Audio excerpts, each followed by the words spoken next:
So, in the last video, we talked about social media and how businesses hire for three general types of social media support. That's social media management, social media marketing, and social media strategy. So, pinaliwanag ko ng konti kung ano yung pagkakaiba nila and what are they, pero hindi masyadong malinaw because in this video, I will give you a clearer um, explanation about what they are. So again, there are three types of social media support. So why do we have to talk about the distinction? Okay, so it's important to clearly show what you support. Okay, what you provide, kung ano yung mabibigay mong services sa client. If you just say social media is very vague, like we talked about, ang daming um, iba-ibang social media platform out there and iba-ibang task, iba-ibang ginagawa sa social media. So pag sinabi mo lang sa client na social media or just Facebook, just Twitter, what about it? Okay? And when you're starting out, mas maganda kung nakafocus ka muna sa isang aspect and alam mo kung saang aspect ka susunod na pupunta. So, social media support types. Again, there's management, marketing, and strategy. So, management is entry level. It gets your foot through the door.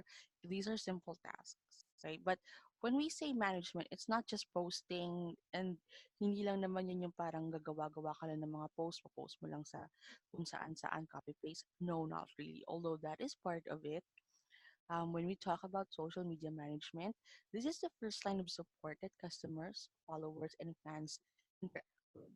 Okay? Kasi most probably, mas magiging hands-on yung social media manager ng susuporta sa mga followers ng isang handle than the marketer. Okay? So, this is a tip for you guys. If you're talking to a client and you're talking about social media and they ask you why they need to hire you, you can say this. You can hire me even if I'm starting out because I'm like this, kato ganyan, ito yung mga skill ko that can add sa management ng iyong social media handle because it's the first line of support that your customers will interact with. Okay? So again, everything that I add on here, I want you to use that on your application. I want you to use that on your interviews, right? So marketing. So social media marketers, they create campaigns, they plan, they execute these marketing tactics to get conversions. So after that, they look at results and they also look at reports. So when we say conversion, right, it means to convert. It means a non-customer converted to something else. Okay, so depende sa goal ng campaign, depende sa goal ng marketer, conversion can be from a non-customer to a paying customer. It could be a follower to someone na nagbigay ng kanilang contact information. Yun. So that's what conversion is. So um, it's not always about getting money from these people. Conversion can be something as easy or as simple as they click something. That's already conversion. It's really the goal. Okay, so one one thing na kinaiba nila from when it started, right? So just so you know, because when you're a marketer or even if you're a social media manager, you'll always hear about conversions because it's always in line of clients when it comes to marketing. Okay, kasi conversion is the end of the line. Uh, it's the focus of doing these all these things even if you're in management and you don't actively participate in the campaigns, conversion is still your focus, right? So you just do it a different way than the marketer. Yung marketer, they actively work on campaigns, they post stuff na pag click ng tao, meron silang option to buy or download or whatever. You may not do that, but the way that you take care of the followers, of the customers, or the fans sa isang social media handle is helping a marketer convert. Okay? Because they cannot convert if hindi maganda ang pagkakahawak sa kanilang social media handle. Right? If no one is posting relevant and consistent content, if no one is um, uh, talking to their followers or their fans, mahirap mag-market. Okay? So it's Sometimes kasi iniisip ng mga tao, sana mas mahalaga? Obviously, marketing or strategy, ganyan-ganyan. And nale-left out lagi si manager. But not really. All these things, tong tatlong to, social media manager, social media marketer, and strategist, they all work together. Okay? Sometimes one person can do all these things, right? So um, it's hard to just do one and not the other. So, as a newbie, you may belong in management. Okay, so you work your way towards marketing, and as you gain more experience and insight, you drive audience in action, which goes back to three strategy. So, a strategist, like I said kanina, strategist and marketer, halos parang pareha sila in hindsight ng ginagawa. Okay, kasi they also create campaigns, they also execute plans, but when I say on an in-depth level of understanding, it means that they just don't focus on yung salesy marketing stuff. They really focus on marketing conditions. They also focus on audience behavior. Okay, so ito yung mga bagay na nakikita ng isang expert lang. Okay, so it could be a graph na parang, oh, meron dito maliit na information, but it's actually a vital and essential information na makakatulong sa kanila to create um, efficient copy, efficient post, efficient content to still drive conversion, but still um, they do it in a different way. Okay. So obviously, gusto mo bang maging strategist? Not everybody can be a strategist. Okay. So, uh, but you'll know when you get there. Okay.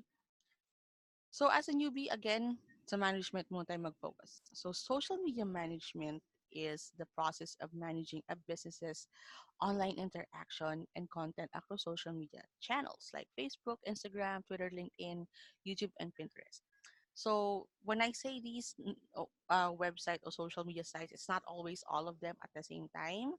Pero most likely you will, if you're gonna handle social media for a client, across different platforms yan. Most likely meron diyang Facebook. Okay?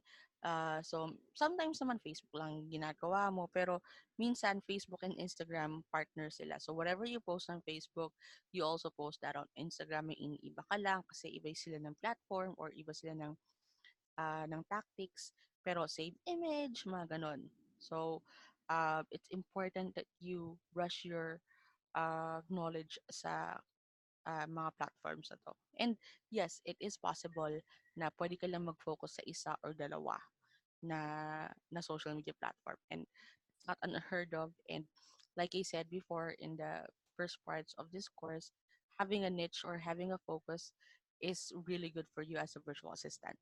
Okay? But when you're starting out, maybe mas okay na get a feel muna sa mga to. Saan ba yung mas gusto mo? Saan ba yung mas efficient ka? Social media management, it's not just posting updates sa company's social media.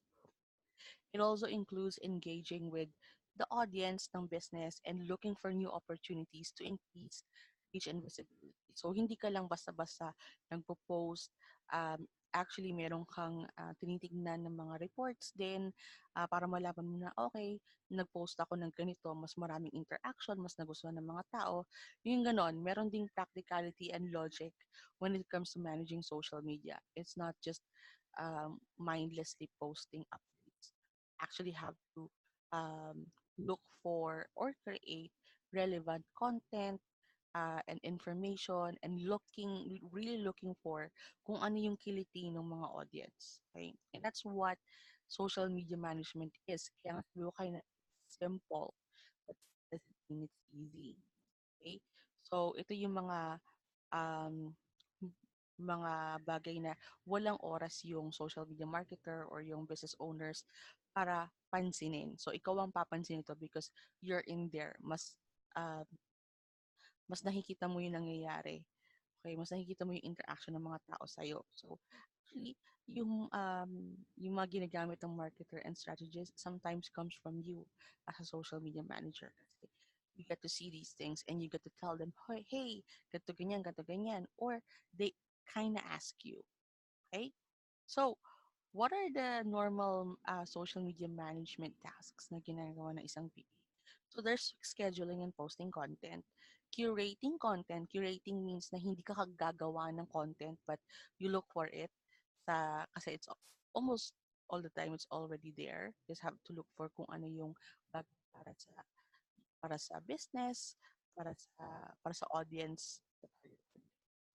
You also do a lot of inviting and asking people to like or follow the account. So sometimes you do this through posting, sometimes you do this to commenting. For example, someone is in the page like, ganyan, ganyan. So why don't you like the page? Ganyan, ganito.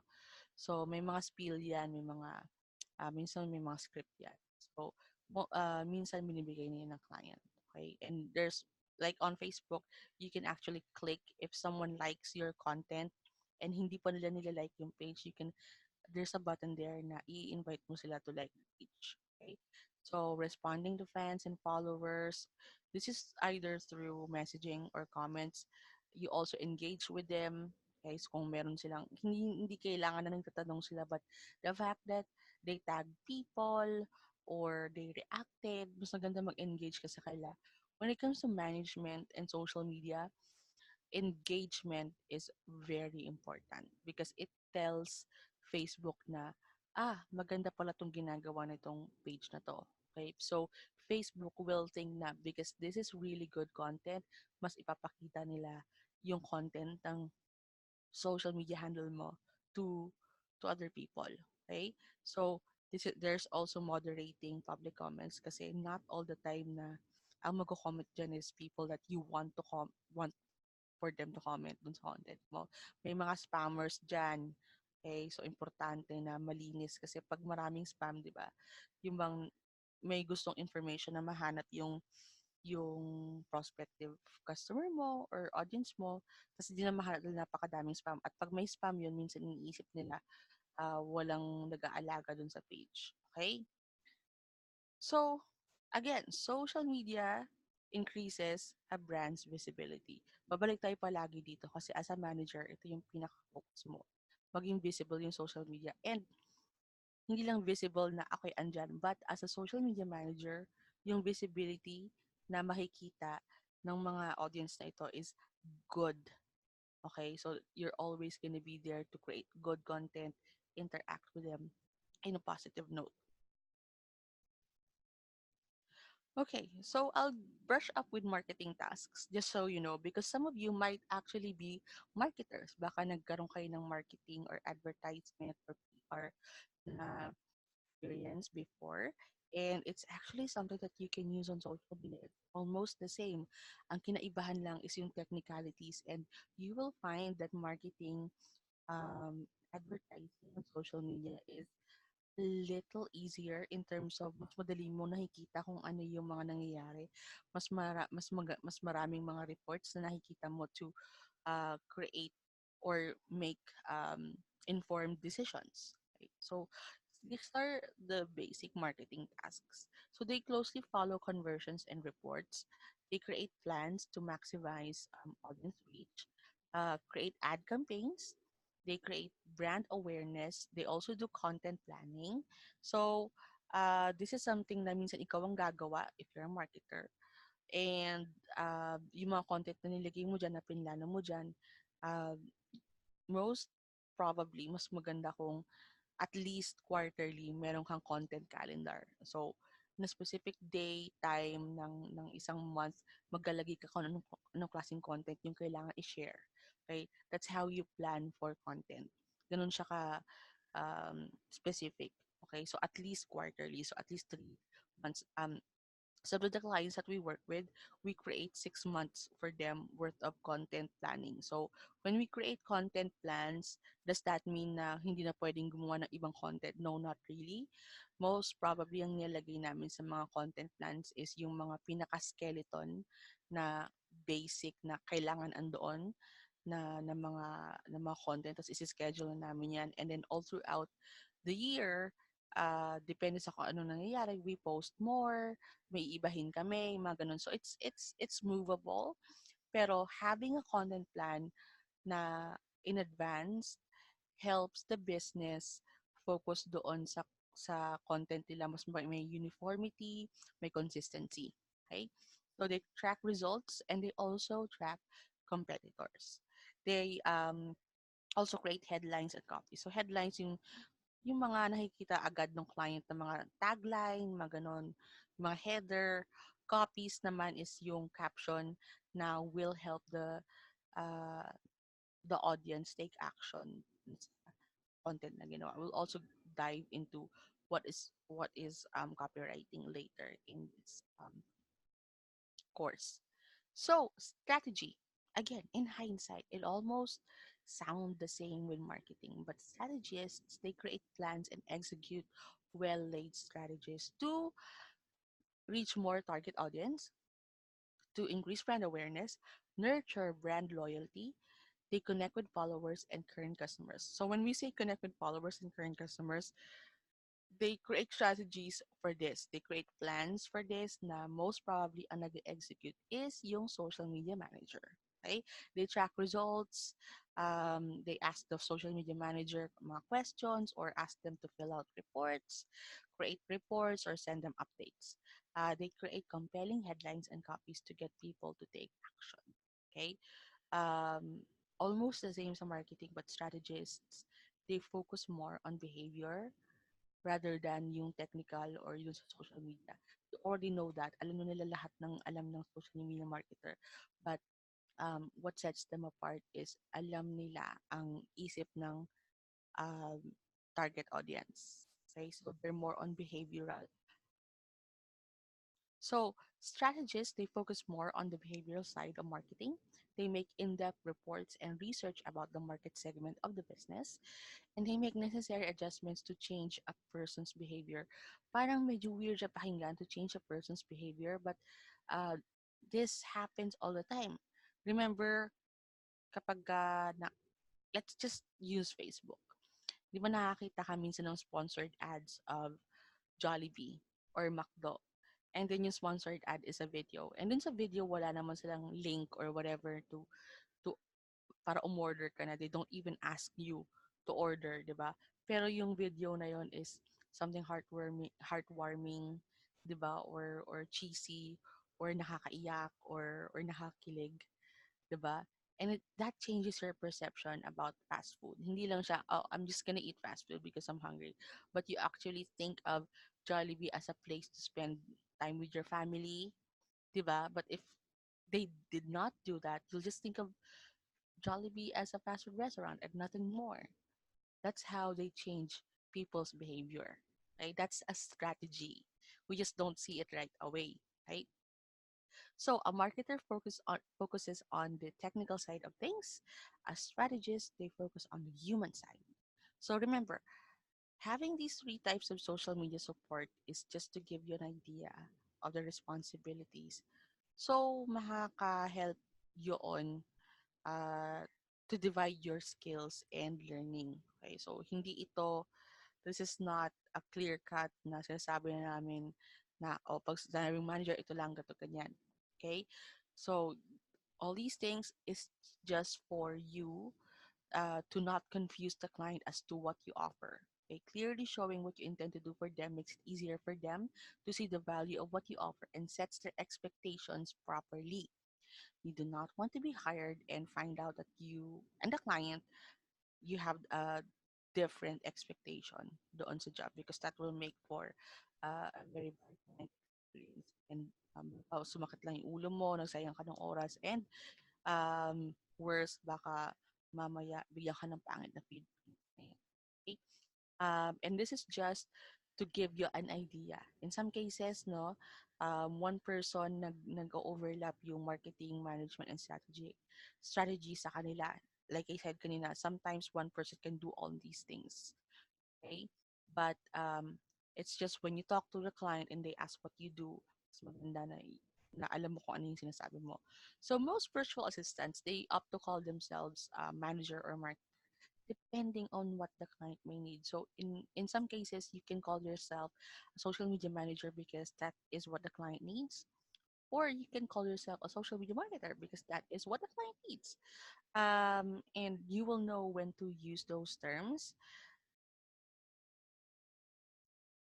So, if you have questions kung anong gagamitin mo or what, you can always send us a message. We're here to support.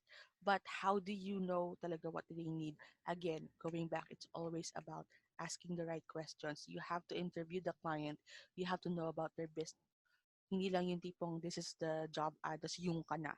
Okay? Always do your research during interviews, even on your cover letter or application letter as a client. So you get to the bottom of client needs. Okay? And that's it for all the three aspects of social media. And in the next lessons, we will give you yung mga overview ng ginagamit natin ng mga social media platforms so that makikita mo kung paano sila buting tingin and then you can create your own para magkaroon ka ng idea and experience.